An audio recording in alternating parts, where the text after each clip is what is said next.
on va reprendre notre cours sur le hyaloplasme. On s'était arrêté la dernière fois quand on avait abordé les lipides et les méthodes de coloration des lipides et l'aspect que pouvaient prendre les différentes gouttelettes lipidiques après la coloration. On avait vu qu'il y avait deux types de coloration, d'accord? La coloration en noir soudan et la coloration au oil red eau. D'accord? Donc le premier va donner des gouttelettes noirâtres et le deuxième des gouttelettes rouges. Très bien. On va maintenant voir la suite. Ici, on nous parle de l'organisation du cytosquelette. L'organisation du cytosquelette, on l'a bien abordé dans notre cours du cytosquelette. Donc, il faut aller voir les vidéos sur le cytosquelette pour voir comment s'est organisé le cytosquelette à l'intérieur de la cellule, quels sont les types de molécules impliquées dans l'organisation et dans la structuration du cytosquelette et où se trouve chaque partie du cytosquelette. D'accord? Très bien. On va parler maintenant des structures figurées. Les structures figurées, on a la partie cytosquelette en annule puisqu'elle a été abordée dans le cours du cytosquelette. La partie lipidique, on l'a abordée. On va parler des molécules, on va aborder les molécules glycogéniques ou les globules de glycogène. Les particules de glycogène sont réparties selon le type cellulaire en plusieurs types. Donc je peux avoir un aspect, toutes ces classifications, ce sont des classifications descriptives. Maintenant, selon l'aspect que prend la molécule en microscopie, je vais la classer. Donc je peux avoir soit des particules denses isolées, soit des particules denses regroupées en rosettes. Les particules isolées, je les appelle glycogène bêta. Les particules isolées, je les appelle glycogène bêta. Les particules denses qui sont regroupées, je les appelle glycogène alpha. Donc les molécules de glycogène alpha, ce sont des molécules regroupées. Les molécules de glycogène alpha, ce sont des molécules regroupées. Et les molécules de glycogène bêta, ce sont des molécules isolées. Le glycogène bêta isolé, je le retrouve dans la cellule musculaire. Le glycogène isolé ou glycogène bêta, je le retrouve dans la cellule musculaire. Le glycogène regroupé ou glycogène alpha, je le retrouve dans la cellule hépatique. Est-ce que c'est clair? Donc alpha hépatique, bêta musculaire. Alpha regroupé en rosette et bêta isolé. Très bien, on avance. Très bien. Vous avez vu dans vos cours de biochimie que le glycogène était un polymère constitué à partir de monomères de glucose. Les réactions étaient établies à travers plusieurs étapes. La principale enzyme impliquée dans la synthèse du glycogène est la fameuse glycogène synthase. La synthèse du glycogène passe par une amorce. L'amorce est appelée glycogénine et à partir de cette glycogénine, je pouvais prolonger des chaînes de glycogène. Les chaînes de glycogène sont allongées par des liaisons alpha 1,4 réalisées par la glycogène synthase et les ramifications étaient réalisées par une enzyme branchante qui plaçait des molécules de glucose de part et d'autres de la chaîne principale à travers des liaisons alpha 1,6. Donc la structure de base à partir de laquelle je peux synthétiser du glycogène, c'est la molécule de glucose. Donc j'ai une molécule de glucose qui va se polymériser pour donner une particule bêta. Donc cette particule bêta, je la retrouve au niveau du muscle.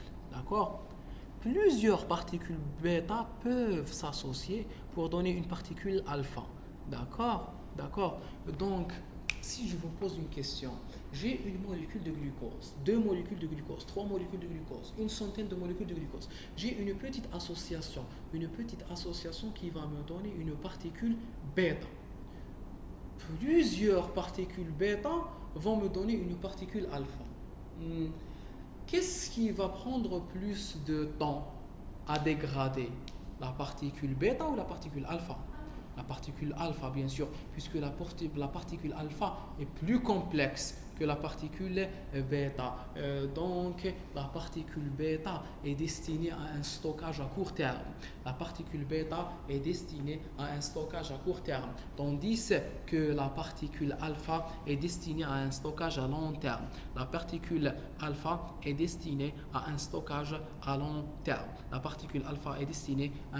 terme. C'est pour cela qu'on retrouve les particules bêta dans le muscle et les particules alpha dans le foie. Le foie est responsable du stockage du glycogène pour tout l'organisme, tandis que le muscle n'est responsable du stockage du glycogène que pour lui-même. Pourquoi? Parce que le muscle ne possède pas l'enzyme glucose 6-phosphatase. Le muscle ne possède pas l'enzyme glucose 6-phosphatase. Donc le muscle ne peut pas libérer une molécule de glucose libre.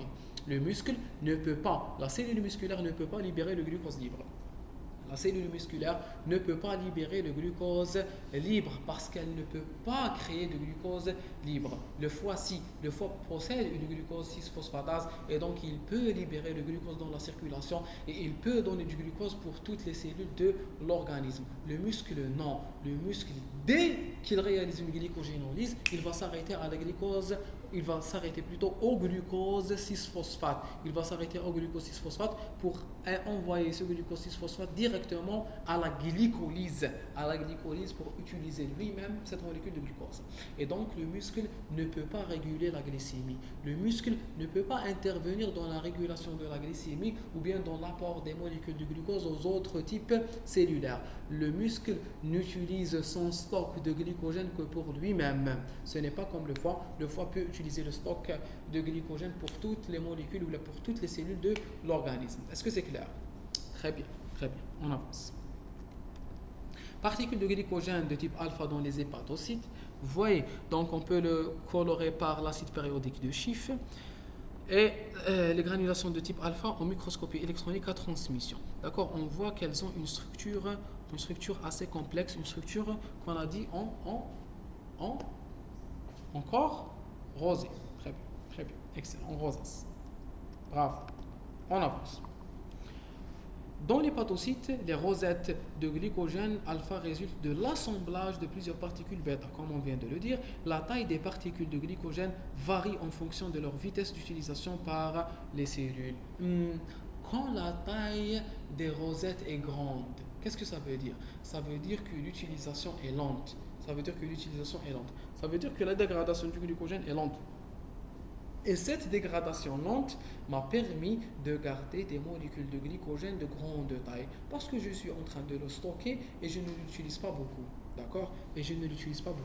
Tandis que si j'ai une cellule qui utilise beaucoup ou qui utilise rapidement son glycogène, je ne vais avoir que des molécules de petite taille parce que ces molécules, elles sont tout le temps ou là on continue en train d'être utilisé.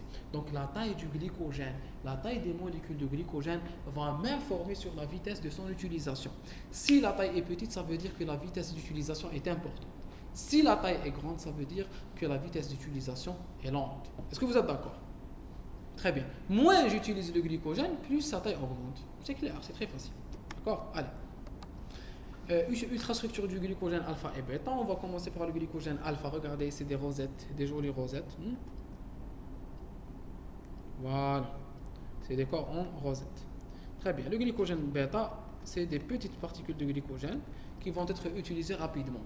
Elles vont être utilisées rapidement parce que le muscle utilise tout le temps ses réserves énergétiques. Et c'est pour cela que les corps bêta, que les glycogènes de type bêta ne prennent pas le temps, n'arrivent pas à se réassembler pour former des particules alpha. Parce que le muscle les utilise rapidement. Il stocke juste une petite quantité et cette petite quantité est rapidement utilisée. Pas comme le foie qui peut stocker de grandes quantités, d'accord, et qui va utiliser ces grandes quantités pour tout l'organisme. En plus, le foie, il est en contact direct à travers la veine cave avec l'absorption intestinale. Et dès que le glucose est absorbé au niveau intestinal, les veines intestinales vont donner les veines portes qui vont se rassembler vers la grande veine porte et la veine porte va entrer dans le foie. En entrant dans le foie, elle va donner tout le glucose de l'absorption intestinale au foie et le foie est très vascularisé donc il va recevoir une grande quantité de glucose qu'il pourra internaliser sans insuline via des GLUT1 et des GLUT2, d'accord? Donc il sera internalisé sans contrôle, sans aucune régulation. donc une grande quantité de glucose va entrer à l'intérieur du foie et il pourra en stocker. Ce n'est pas comme le muscle qui est d'ailleurs loin de la circulation porte, qui doit être régulé, il doit y avoir une expression des GLUT4, donc il doit y avoir de l'insuline. Vous voyez que ce n'est pas la même physiologie, ce n'est pas le même métabolisme. Une plus grande quantité de sucre peut entrer à l'intérieur de l'hépatocyte et donc une plus grande quantité de glycogène peut être stockée à l'intérieur de l'hépatocyte. C'est pour cela qu'à l'intérieur de l'hépatocyte, je peux avoir du glycogène de type alpha, alors que dans le muscle, je ne peux pas avoir de glycogène de type alpha. D'accord? Le glycogène de type alpha, je le retrouve dans l'hépatocyte et non pas dans la cellule musculaire. Très bien. Très bien. On passe aux globules lipidiques. On avait dit que les lipides, je pouvais les colorier soit par le red halo, soit par le noir soudan. D'accord? Et je peux aussi les fixer par le tétraoxyde d'osmium. Le tétraoxyde d'osmium qu'on vous montre ici, d'accord, et qu'on va utiliser et qu'on va révéler par contraste positif. Donc tout ça, c'est des gouttelettes lipidiques. Vous voyez, c'est important, d'accord? Très bien, très bien. Donc ça, c'est une technique d'histochimie, et ça, c'est une microscopie électronique à transmission. Très bien. La densité des globules lipidiques aux électrons varie selon le degré de maturation dans la cellule. Ici, il y a une faible densité. Globules lipidiques en microscopie électronique dans un hépatocyte. D'accord? Les globules sont matures à droite. Les globules ici sont matures. Et quand ils sont matures, ils sont plus denses parce que la constitution en lipides est plus importante. La quantité de lipides est plus importante. La quantité de lipides est plus enchevêtrée. La quantité en lipides est plus dense et donc elle va avoir un aspect plus noir. Plus les lipides maturent, moins il y a d'eau mélangée, plus il y a des lipides mûrs, et quand les lipides mûrissent, les globules lipidiques deviennent de plus en plus purs. Donc elles contiennent de moins en moins d'eau, donc elles deviennent de plus en plus denses. Elles ne laissent pas passer les électrons et elles vont avoir un aspect noir. Ça, c'est des gouttelettes lipidiques jeunes. C'est des gouttelettes lipidiques jeunes qui vont laisser passer l'eau et donc qui vont laisser passer la lumière parce qu'elles sont mélangées à de l'eau. Et donc, il va y avoir un aspect qui est plus ou moins clair. On avance. Très bien, on passe au polyribosome libre. On a terminé avec le glycogène, avec les lipides, d'accord? On va passer au ribosome. Très bien. Le ribosome possède une structure granulaire. Ils sont en train ici de nous parler des polyribosomes libres. Le polyribosome libre, le voici. Vous voyez, ça c'est un polyribosome. Ça, c'est un polyribosome libre. Il a cette structure, le polyribosome libre. Nous avons un halazoun, un escargot comme ça. Ça a une structure en hélice sur lequel sont fixés plusieurs ribosomes. C'est pour cela que je l'appelle polyribosome. C'est quoi un polyribosome en fait? Un polyribosome, c'est une seule molécule d'ARNM, une seule chaîne d'ARNM sur laquelle sont fixés plusieurs ribosomes et qu'ils sont en train de traduire en même temps. Le premier ribosome va se fixer sur l'ARNM et il va se fixer sur le site d'initiation. Il va commencer à réaliser une traduction. La traduction étant l'assemblage d'acides aminés libres dans le cytoplasme pour créer une chaîne peptidique. Il va avancer et au fur et à mesure qu'il avance de l'ARNM, la chaîne protéique qu'il est en train de synthétiser est en train de s'allonger. Dès qu'il s'éloigne un peu dans la chaîne d'ARNM, il pourra y avoir un autre ribosome qui se fixe sur la même molécule d'ARNM. Parce que, comme je vous ai dit, une molécule, quand je transcris l'ADN en ARNM et que j'envoie l'ARNM dans le cytosol, c'est-à-dire qu'il code pour une protéine, c'est-à-dire que je vais synthétiser une protéine. La cellule ne va jamais utiliser un seul exemplaire. Elle ne va jamais utiliser un seul exemplaire de la protéine. Donc elle va synthétiser des centaines, elle va synthétiser des milliers de protéines de même type. Quel type de protéines? Par exemple, des GLUT4. Est-ce que la cellule va utiliser une seule GLUT4 lorsqu'elle synthétise des GLUT4? Non, elle va en utiliser beaucoup et elle va les stocker dans des vésicules. Et ces vésicules vont être exocitées. Et cette exocytose va faire exprimer ces GLUT4 au niveau de la membrane. Donc la cellule ne va pas utiliser une seule GLUT4, elle va utiliser beaucoup de GLUT4. Donc elle a besoin de synthétiser beaucoup de GLUT4. Et donc une seule molécule d'ARNM va être traduite par plusieurs ribosomes plusieurs fois pour donner plusieurs protéines identiques. Et même au niveau du noyau, la transcription de l'ADN en ARNM, elle ne se fait pas en un seul exemplaire. Je ne vais pas donner un seul exemplaire d'ARNM à partir d'un gène. Je vais transcrire via l'ARN polymérase 2, je vais transcrire plusieurs fois l'ADN pour donner beaucoup d'ARNM et ces beaucoup d'ARNM vont aller dans le cytoplasme pour être traduits plusieurs fois par des ribosomes. Et la liaison de plusieurs ribosomes sur une même molécule d'ARNM va me donner cet aspect de polyribosome. Polyribosome a plusieurs ribosomes fixés sur une seule molécule d'ARNM. Vous avez compris. Donc, structure figurée formée par l'assemblage de particules ribosomales en chaînette. Pourquoi c'est une chaîne? Parce que c'est des ribosomes qui sont liés à l'ARNM. De longueur variable, c'est les polyribosomes. Très bien. On avance. Les structures fibrillaires, protéines du cytosquelette. Les filaments épais, c'est quoi? C'est les filaments de myosine. Les filaments fins, c'est les filaments fins d'actine. D'accord? Luminofluorescence va me donner un aspect caractéristique, d'accord, où à la périphérie, je vais retrouver les filaments fins d'actine et au centre, je vais retrouver les filaments intermédiaires, etc. Il faut voir le cours du cytosquelette. D'accord? On avance. Très bien. Les techniques d'isolement, les homogénéas cellulaires. Vous avez vu dans les techniques d'étude qu'il y avait plusieurs moyens pour fragmenter la cellule. D'accord? La fameuse ultracentrifugation dont on avait parlé lors de la dernière séance. Il y a plusieurs types d'ultracentrifugation. Il y a l'ultracentrifugation différentielle et l'ultracentrifugation par gradient de densité. D'accord? Donc, ce n'est pas l'objet de notre cours aujourd'hui. L'essentiel que à chaque fois que j'augmente la vitesse de centrifugation, et que je change le type d'ultracentrifugation, je vais avoir des culots et des ultrafiltrats. L'ultrafiltrat, c'est la partie légère et le culot, c'est la partie qui va sédimenter en bas, qui va sédimenter dans le tube. Donc, ces différentes techniques vont me permettre de séparer les composants du cytoplasme selon leur gradient de poids, selon leur masse, selon leur gradient de sédimentation. D'accord? Donc, lors de la première sédimentation, je vais avoir un surnageant plus un culot qui contient les éléments du cytosquelette qui sont lourds, d'accord, plus on va le surnageant, je vais lui faire subir une autre centrifugation et il va me donner des grands polysomes libres. Ensuite, un autre culot va me donner des petits polysomes libres. Ensuite, une autre centrifugation va me donner dans son surnageant une solution aqueuse du hyaloplasme. Donc, la partie la plus liquide, c'est le cytosol. La partie la plus liquide, c'est le hyaloplasme. La pureté du cytoplasme, c'est le cytosol, c'est le hyaloplasme. C'est la partie purement liquide qui ne contient aucun organite, qui a été complètement filtré par la centrifugation. Donc c'est la centrifugation, c'est les techniques de centrifugation qui m'ont permis de séparer les différents constituants du cytoplasme. D'accord? Très bien.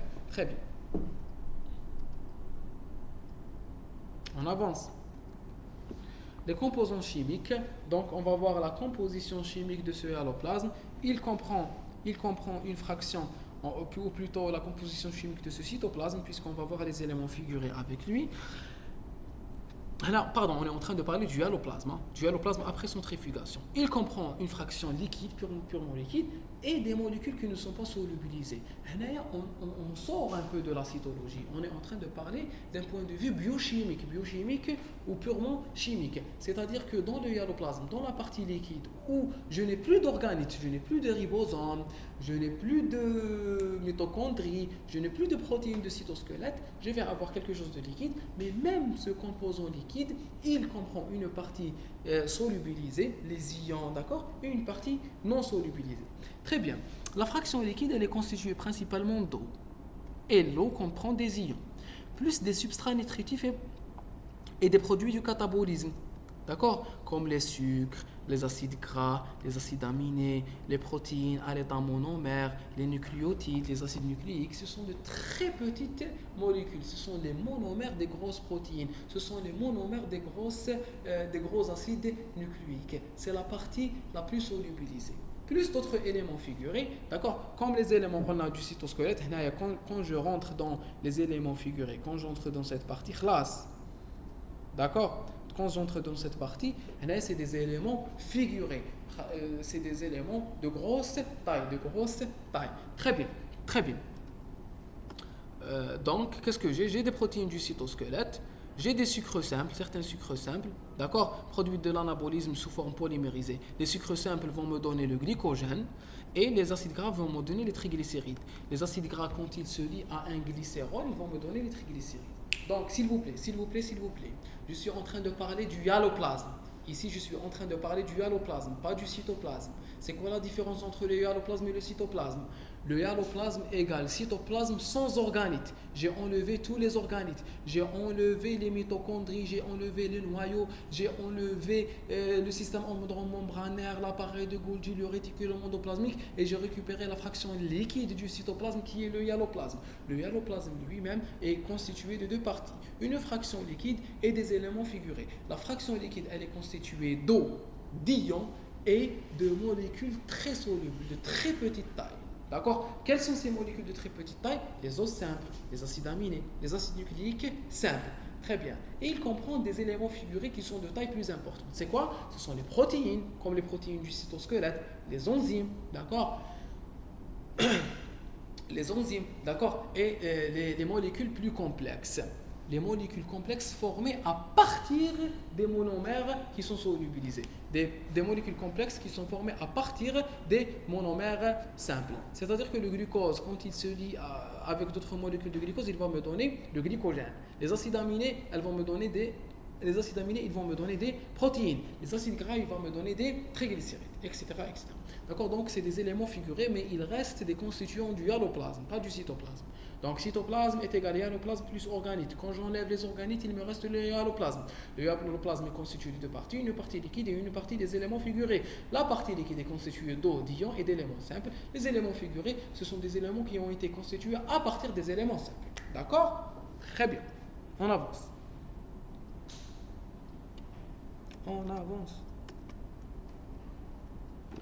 Protéines solubles du cytosol. Donc, j'ai des protéines enzymatiques, phosphatase, phosphorylase, décarboxylase, des aminases. Ce sont toutes les enzymes que je peux retrouver à l'intérieur de la cellule. D'accord? Protéines sédentaires du cytosol. Ce sont des protéines qui sont constitutives et qui restent constituantes du cytosol. Les protéines, ce sont des protéines fonctionnelles. D'accord? J'ai d'autres protéines qui sont des protéines structurales, d'accord? Des protéines constitutives des sous-unités ribosomales, par exemple, qui vont me former le polyribosome, et des protéines constitutives et régulatrices du cytosquelette. Constitutifs du cytosquelette, on les connaît. C'est les fameux microfilaments fin d'actine, les filaments épais, les filaments intermédiaires. Et régulatrices, c'est quelles protéines? Ce sont les protéines associées au cytosquelette. La fimbrine, la viline, la myosine 1, tout ça c'est des protéines régulatrices. D'accord? Ce sont la prophyline. Vous vous souvenez de la prophyline? La prophyline, d'accord? La thymosine, tout ça c'est des protéines régulatrices. D'accord? Des régulatrices du cytosquelette. Très bien. Ils appartiennent à la phase structurée où il y a des éléments figurés. Les éléments figurés. Très bien. Et ici, qu'est-ce qu'on est en train de nous dire?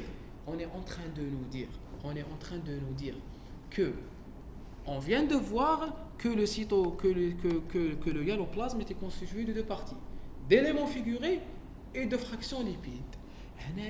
Il nous a ajouté une partie des protéines, il l'a ajouté à la partie liquide, à la phase liquide. Les grosses protéines comme le cytoplasme, comme le cytosquelette, comme les protéines qui forment le ribosome. Ça, c'est des éléments figurés. Mais les petites protéines, les protéines enzymatiques, elles sont solubles. On peut les comparer aux petits monomères. Donc, on va les considérer comme faisant partie de la phase liquide du hyaloplasme. Est-ce que vous êtes d'accord? Donc, dans la planche précédente, dans cette planche, on m'a dit que la composition chimique de mon cytoplasme, la composition chimique de mon hyaloplasme était de sorte à ce que le hyaloplasme soit organisé en deux parties. Le hyaloplasme soit constitué ou soit organisé en deux parties. une phase liquide et une phase d'éléments figurés.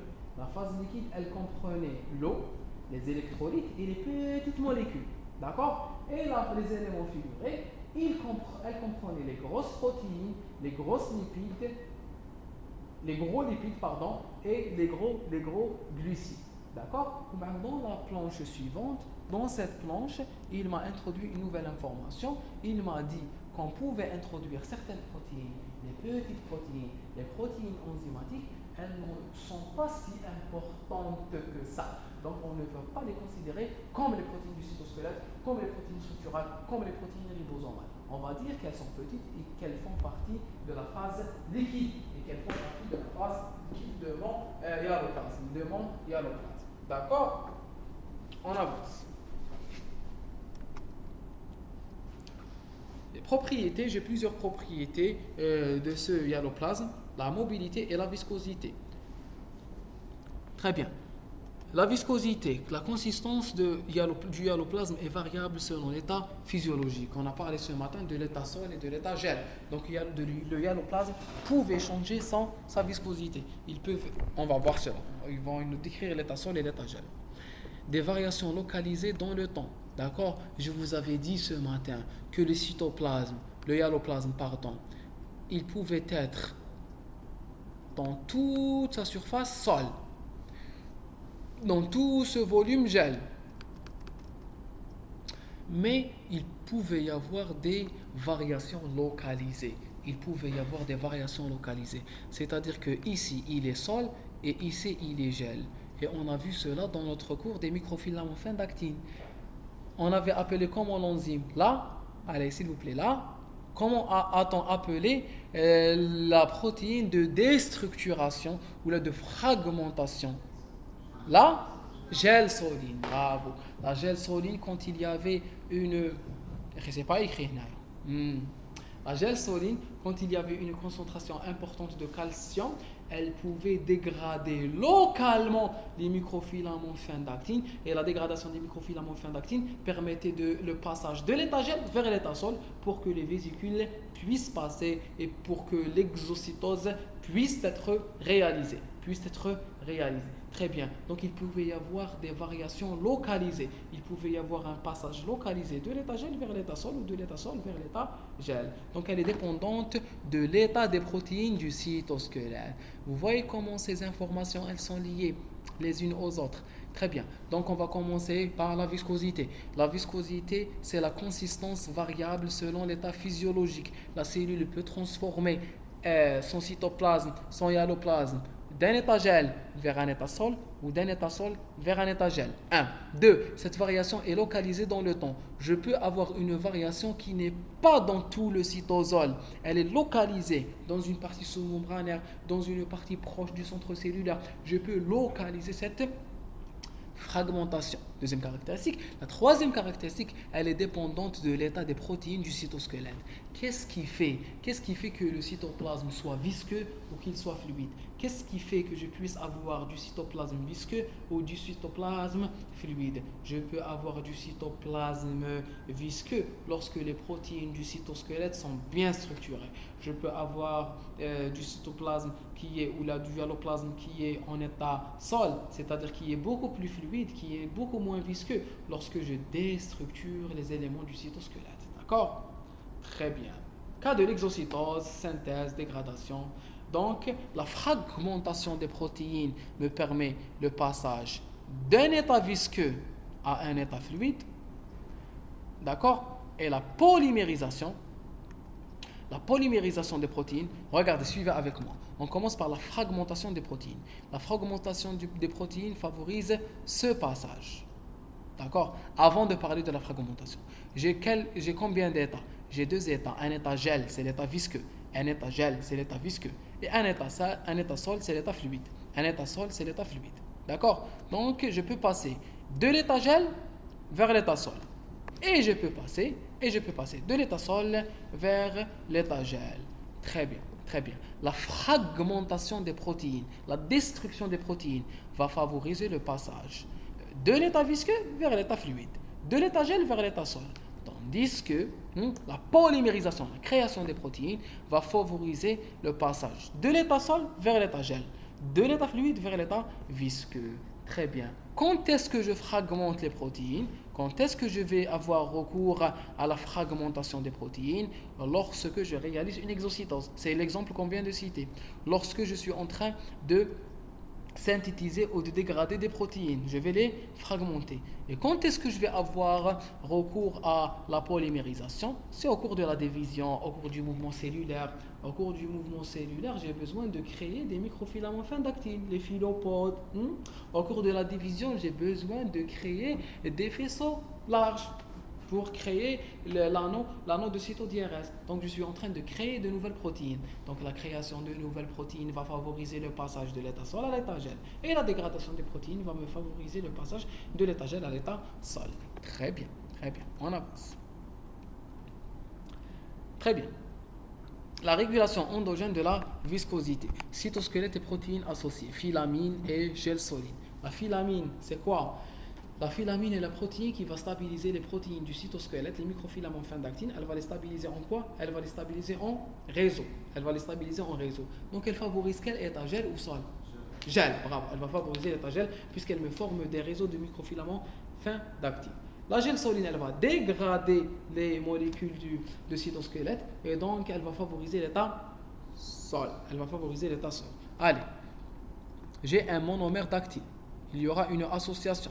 Il va me donner un microfilament fin d'actine. Le microfilament fin d'actine va me former un réseau. Ce réseau est formé grâce à quoi? Grâce à la filamine. Donc la filamine favorise l'état gel. La filamine favorise l'état gel. L'état gel, je le retrouve quand il y a une faible concentration en calcium. Une faible concentration en calcium. Mais quand la concentration en calcium est élevée, il va y avoir une activation d'une protéine qui s'appelle la gel soline. Et la gel soline va dégrader les microfilaments fin d'actine et j'aurai un passage vers l'état sol. Donc, la filamine favorise l'état gel, la gel soline favorise l'état sol, la gel soline favorise l'état sol et la filamine favorise l'état gel. Très bien. Facteurs pouvant modifier les propriétés du hyaloplasme. On va maintenant parler des différents facteurs exogènes.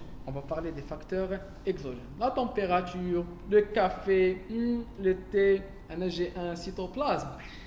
Très sol. Médicaments anesthésiques, il y aura une modification, d'accord? Interaction entre protéines associées et éléments du cytosquelette, modification de la structure du hyaloplasme, modification de la mobilité cellulaire. Donc il y a des facteurs exogènes, il y aura des facteurs exogènes qui peuvent modifier cet état. Comment ils peuvent modifier cet état? Ceux qui ont assisté hier à notre cours interaction ligand-récepteur, s'il vous plaît. Comment le café peut me modifier l'état gel ou sol? Le café est une molécule exogène. Il va se fixer sur un récepteur. Donc, il va activer des protéines intracellulaires. Comment? Par la transduction. Un messager extracellulaire va se fixer sur des récepteurs, d'accord? Et cette fixation va activer des protéines intracellulaires. Si je prends par exemple le café, il va stimuler la protéine kinase A. Il va stimuler l'action de l'adénylate cyclase. L'activation de la protéine kinase A va activer des protéines intracellulaires. Parmi les protéines intracellulaires, j'ai des protéines de régulation des cytosquelettes. Donc ces protéines de régulation de cytosquelettes vont subir des phosphorylations et des déphosphorylations et elles vont devenir actives ou inactives. Quand elles deviennent actives ou inactives, elles peuvent réguler le cytosquelette en le dégradant ou en le synthétisant. Si elles synthétisent le cytosquelette, je vais passer vers l'état gel. Si elles dégradent le cytosquelette, je vais passer vers l'état sol. Vous voyez comment des molécules exogènes peuvent modifier même l'organisation du cytosquelette et donc la mobilité cellulaire et la viscosité de son cytoplasme. Très bien. La motilité, voir cytosquelette. La motilité, c'est un cours qu'on va aborder à part entière. Donc, il y a des mouvements astructurés et des mouvements structurés. Les mouvements astructurés du cytoplasme. Le courant cytoplasmique par changement d'état, écoulement circulaire du liquide intracellulaire. Il y a un écoulement. Et il a un sens précis. Il y a un sens précis de l'écoulement. C'est un sens précis. Donc, on va parler d'un courant cytoplasmique par changement d'état. C'est quoi le courant cytoplasmique par changement d'état? Regardez ce qui va se passer. J'ai une partie du cytoplasme qui est gel, une partie qui est sol. D'accord? Qu'est-ce qu'il va y avoir? Il va y avoir une transition des états gel-sol au niveau des régions voisines du cytoplasme. Donc ici c'est gel et ici c'est sol, et ici c'est gel et ici c'est sol. Il y aura une transformation. Cette partie va devenir gel et cette partie va devenir sol. Cette partie va devenir gel et cette partie va devenir sol. Cette partie va devenir gel et cette partie va devenir sol. Donc le changement d'état gel-sol, lorsqu'il y a une dégradation des protéines, cette dégradation va pousser la partie voisine. Donc je suis gel, puis je deviens sol.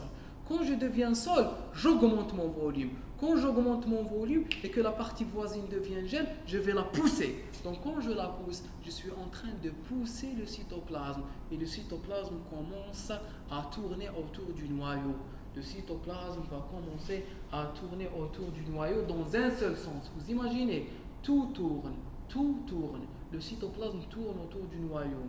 D'accord? La Terre tourne autour d'elle. La Terre tourne autour du Soleil. Le Soleil tourne autour de l'univers. D'accord? Et l'univers est en extension.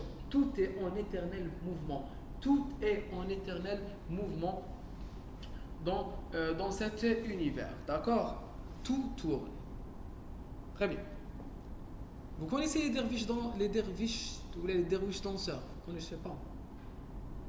Vous n'avez jamais vu dans les festivals turcs ou là ottoman des messieurs qui portent une certaine robe, d'accord, et de longs chapeaux et qui tournent, d'accord, et qui tournent, et quand ils tournent, il y a leur robe monte. On les appelle les derviches danseurs.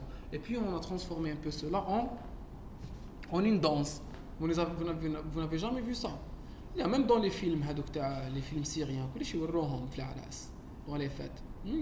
En fait, les derviches danseurs, leur histoire remonte à un maître soufi. Je ne sais pas si vous le connaissez, c'est le maître Jalaluddin al-Rumi. Jalaluddin al-Rumi, qui est le maître spirituel de la tariqa al-Mawlawiyya. On l'appelle tariqa al-Mawlawiyya parce que les soufis sont organisés en école, d'accord, ou là en secte. Et chaque école comprend des adeptes, d'accord. L'une des écoles les plus réparties ou les plus larges dans le monde, c'est la tariqa Tijaniya. Vous connaissez la tariqa Tijaniya?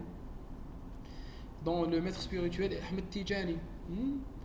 Il y a la fameuse tariqa al-Qadiriyya, dont le maître spirituel est Abdul Qadir al-Jilani. Abdul Qadir al-Jilani qui est considéré comme l'un des plus grands maîtres soufis de l'histoire de l'humanité.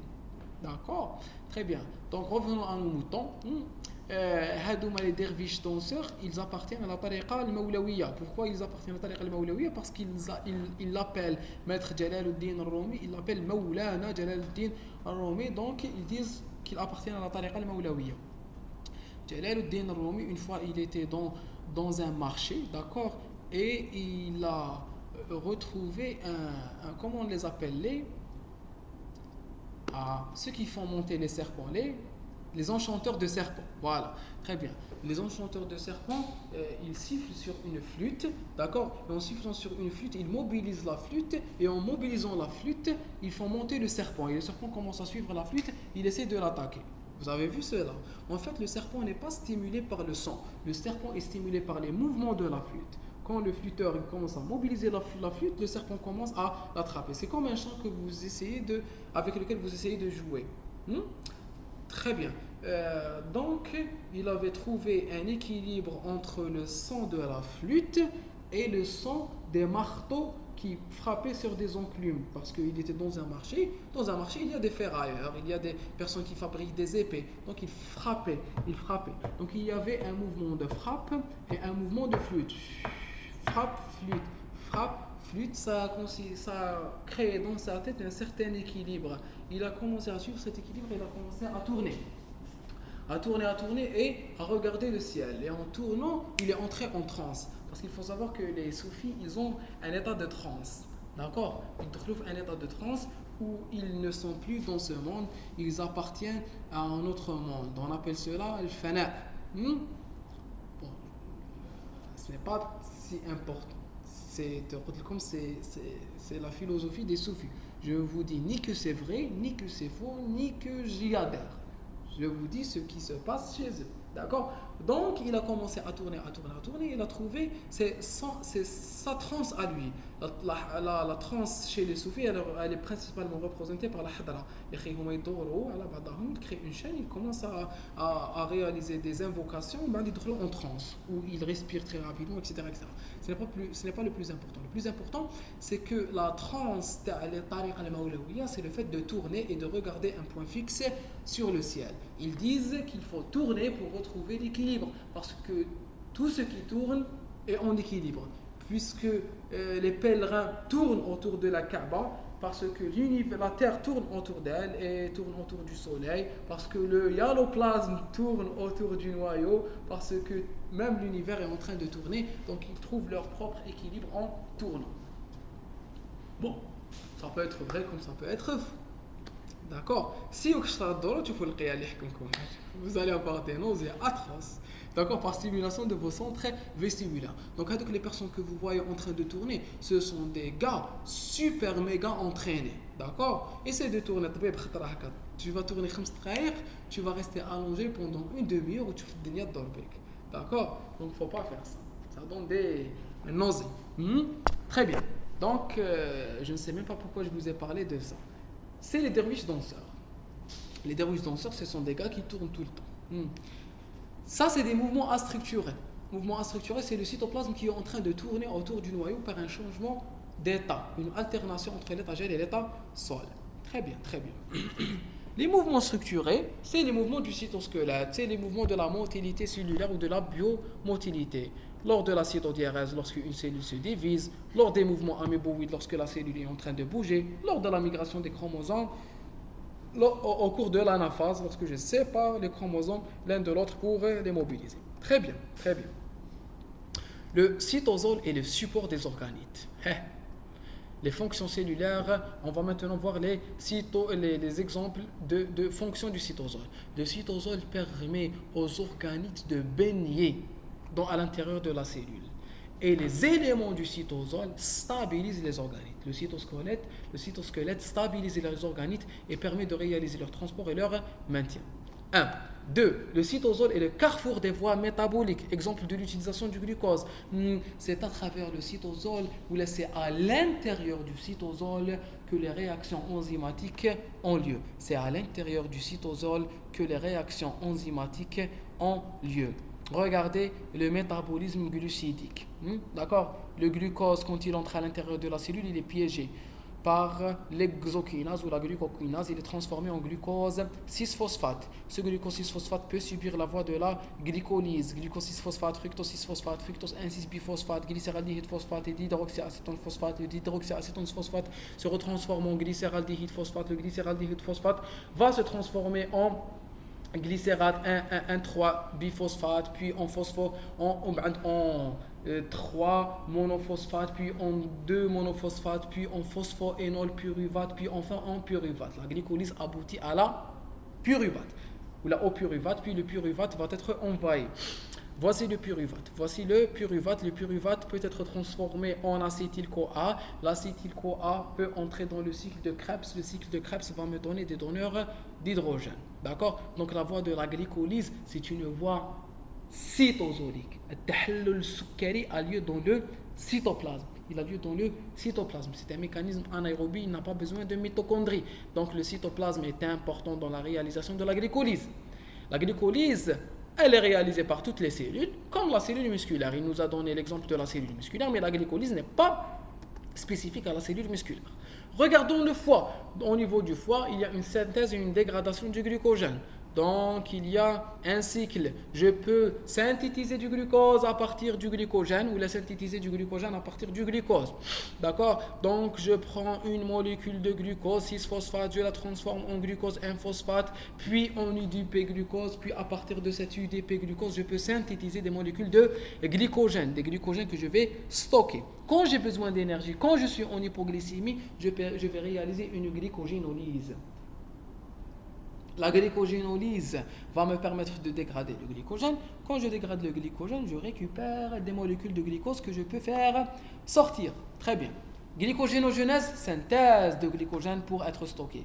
Glycogénolyse, dégradation du glycogène pour avoir du glucose libre. Ça, c'est le foie. Au niveau du tissu adipeux, je peux synthétiser des lipides et je peux réaliser la voie des pentoses phosphates. La voie des pentoses phosphates va me donner le ribose, 5-phosphate, le ribose 5-phosphate. Je peux l'utiliser. Pourquoi? Je peux l'utiliser pour synthétiser des acides nucléiques, pour synthétiser des nucléotides. D'accord? Et là, on vous a dit que la voie des pentoses phosphates permettait de régénérer le pouvoir réducteur. Le pouvoir réducteur qui est représenté par la NADPH. Pourquoi? Parce que c'est la NADPH qui va réduire le glutathion. Et le glutathion lutte contre l'oxydation. Le glutathion lutte contre l'oxydation. C'est le plus puissant antioxydant de l'organisme. Il permet de protéger la cellule contre le stress oxydatif.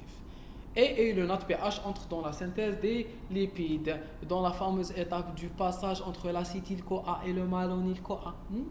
Une étape qui consomme du CO2 et au cours de laquelle on vous dit la fixation du CO2 est transitoire. Vous vous souvenez de la synthèse du malonyl-CoA?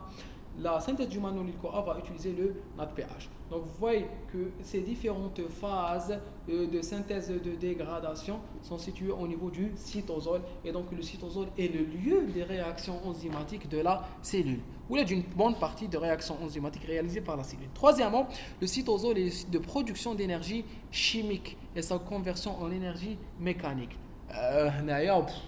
Ils sont en train juste de nous dire que c'est le cytosol qui renferme la mitochondrie. D'accord? Pourquoi? Parce que le cytosol, sans cytosol, la mitochondrie n'aurait eu aucune importance. Parce que la mitochondrie, est-ce qu'elle peut prendre une molécule de glucose et l'utiliser? Non. Elle ne peut utiliser quoi? Que les pyruvates et l'acétyl-CoA qui dépend, qui est produit à partir du pyruvate. Donc c'est le cytosol qui permet à la mitochondrie d'avoir ces substrats. Et donc c'est le cytosol qui permet à la mitochondrie de réaliser la fonction de synthèse d'énergie. Et puis cette énergie, elle va être donnée à partir de molécules d'ATP. Et les molécules d'ATP vont être utilisées dans la motilité. Comment? Les têtes de myosine pour se contracter, elles ont besoin d'être phosphorylées. Elles ont besoin de fixer de l'ATP. L'actine, la molécule d'actine, pour être l'actine G, le monomère d'actine G, il peut fixer de l'ADP, il peut fixer de l'ATP. C'est l'actine ATP, c'est la G ATP qui est active, qui est la forme active qui peut se polymériser. Vous voyez que j'utilise tout le temps des molécules d'ATP. Donc l'énergie qui est synthétisée au niveau de la mitochondrie et qui a la forme de l'ATP, elle va être utilisée dans la motilité. Et la motilité, c'est quoi? C'est de l'énergie sous forme mécanique. Et l'énergie sous forme mécanique, c'est quoi? C'est le prolongement membranaire, c'est la motilité. Et la motilité, c'est quoi? La motilité, c'est des éléments du cytosquelette qui sont en train d'interagir entre elles. Et les éléments du cytosquelette, elles sont contenus où? Dans le cytoplasme. Dans le cytoplasme. Donc c'est le cytoplasme qui permet de donner à la mitochondrie les précurseurs énergétiques. Et c'est le cytoplasme qui contient les fibres du cytosquelette qui vont se contracter. C'est lui qui donne l'énergie et c'est lui qui est en train de faire utiliser cette énergie. Quatrièmement, le cytosol est le site de l'anabolisme et du catabolisme. La synthèse du glycogène a lieu au niveau du cytoplasme. La dégradation par la glycogénogenèse. La dégradation du glycogène par la glycogénolyse a lieu au niveau du cytoplasme. La formation de protéines par la traduction a lieu au niveau du cytoplasme. La dégradation des protéines, entre autres, elle a lieu au cytoplasme. D'accord? Donc toutes ces molécules, toutes ces réactions, une bonne partie des réactions d'anabolisme et de catabolisme sont réalisées au niveau du cytoplasme. D'accord? Au niveau du cytoplasme. Et vous imaginez que la cellule est une ville. La cellule est une ville. D'accord? Et cette ville comprend plusieurs compartiments. Elle comprend une librairie, elle comprend une boulangerie, elle comprend une boucherie, elle comprend une école, elle comprend une université. Et entre ces différents compartiments, entre ces différents établissements, il y a des rues. Il y a des rues. Cet espace qui est la rue, c'est le cytoplasme. Le cytoplasme est la rue, c'est la route qui permet de lier les différents compartiments cellulaires entre elles. Je ne peux pas partir de Mustapha Pacha à ma maison sans la rue, sans le métro, sans le moyen de communication.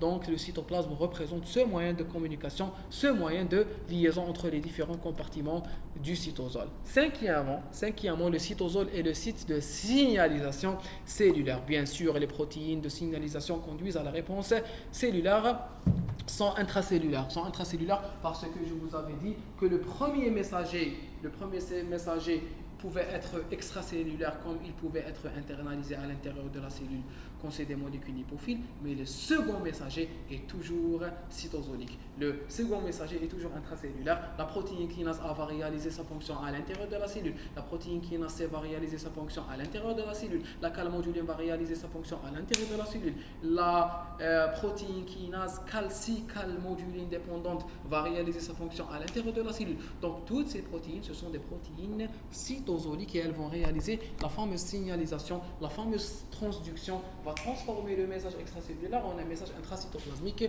et donner une réponse cytoplasmique. Très bien. Donc la signalisation cellulaire a lieu ou elle permet de transformer le message extracellulaire en un message intracellulaire. Sixièmement, le cytosol est le site de biosynthèse de toutes les protéines cellulaires, voire système endomembranaire. C'est le cytosol qui renferme les différents compartiments. Donc c'est lui qui renferme le réticulum endoplasmique granuleux et l'appareil de Golgi, qui sont les sites de synthèse des protéines. Et pas seulement. Et les ribosomes peuvent être libres, ne pas être liés dans le réticulum endoplasmique. Les ribosomes peuvent être libres dans le cytoplasme et synthétiser des protéines. Donc le cytoplasme est le lieu de synthèse des protéines. C'est le lieu de synthèse des protéines. Très bien. Septièmement, le cytosol خلاص شبعونا المناقب تاع السيتوزول خلاص حيولي خلاص نقولوا انت هو. Le cytosol est le site d'adressage des protéines cellulaires. On vous donne ici l'exemple d'adressage, c'est-à-dire que quand je crée une protéine et que je l'adresse, je peux adresser une protéine vers la membrane, je peux l'adresser vers un compartiment. Ce site d'adressage, l'adressage ne peut pas avoir lieu sans le cytosol, parce que c'est dans le cytosol que sont transportées ces molécules. Regardez, par exemple, j'ai une protéine qui a été synthétisée au niveau du ribosome. Donc, je peux l'adresser vers le réticulum endoplasmique, puis vers l'appareil de Golgi, puis vers le reste, d'accord, vers le reste du système endomembranaire, la membrane plasmique, la mitochondrie, d'accord. Et je peux avoir une molécule qui ne reçoit pas un signal d'adressage. Là, elle va rester dans le cytosol, d'accord. Et elle va jouer un rôle dans le cytosol ou là dans certains organismes spécifiques. C'est quoi l'adressage? C'est le fait d'envoyer une cellule à sa localisation. C'est le fait d'envoyer une molécule à l'intérieur de la cellule à sa localisation. Ça peut être une localisation membranaire, ça peut être une localisation nucléaire, ça peut être une localisation purement cytosolique, d'accord? Mais ces signaux, ils vont voyager dans le cytoplasme. Huitièmement, le cytosol est le site de la motilité cytosolique, tout simplement parce que c'est le cytoplasme, c'est le cytosol qui comprend les éléments du cytosquelette et la motilité ne peut avoir lieu que à travers le cytosquelette. Et je vous remercie. Merci à vous tous.